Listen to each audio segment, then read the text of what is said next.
Après une année blanche en passé pour cause de crise sanitaire, le salon Planète et Énergie est de retour à Épinal. Il vient d'ouvrir ses portes au centre des congrès et les refermera lundi soir. Un salon qui n'a jamais aussi bien porté son nom dans un contexte, cette fois-ci, de crise énergétique. Ah oui, oui, très clairement aujourd'hui, c'est dans la tête de toutes les personnes qui viennent au salon. C'est comment j'économise au niveau de l'enveloppe de mon bâtiment, comment j'économise au quotidien aussi, comment j'économise mon électricité, comment j'économise aussi mon essence, puisqu'aujourd'hui c'est vraiment le point crucial de ces dernières semaines. Oui, oui, il est très d'actualité. C'est la 14e édition, mais je crois qu'on n'a jamais été autant dans le sujet qu'aujourd'hui. S'il s'agit de faire des économies à tous les étages, alors cette maison sera scrutée de près, construite au fil du salon avec le savoir-faire des artisans de la CAPEB, la Confédération de l'artisanat et des petites entreprises du bâtiment des Vosges, tous certifiés RGE avec des matériaux et des méthodes, mais aussi l'accès à des aides reconnues par le Grenelle de l'environnement. La CAPEB a un annuaire des artisans reconnus RGE des Vosges, donc ça c'est aussi un gage de qualité il me semble.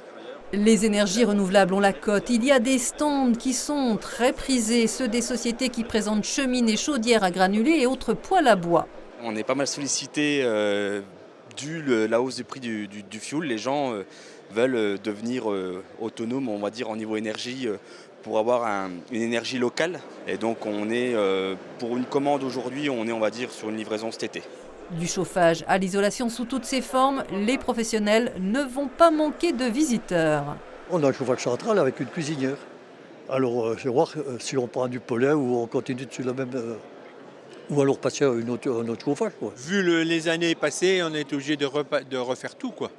La toiture, l'isolation, mais c'est toujours intéressant de donner un petit coup d'œil. Vu le prix de l'énergie, je m'intéresse à l'isolation de la maison. On ne peut pas isoler par l'extérieur parce que c'est une vieille maison, donc on va faire le crépi seulement. S'il n'y avait que 2 nouveautés sur ce salon à découvrir, pour les organisateurs, ce serait... On a aujourd'hui 2 exposants qui vont parler mobilité.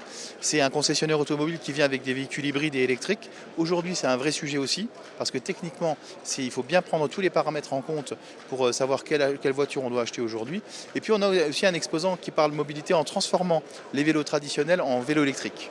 Le salon Planète et Énergie, c'est un puits de savoir et l'on pourra aussi découvrir cette invention d'un des célèbres frères montgolfiers qui ne donnait pas seulement dans les ballons à air chaud, mais à qui l'on doit aussi le bélier hydraulique, un système de pompage et d'élévation de l'eau par la seule force motrice de ce même élément liquide.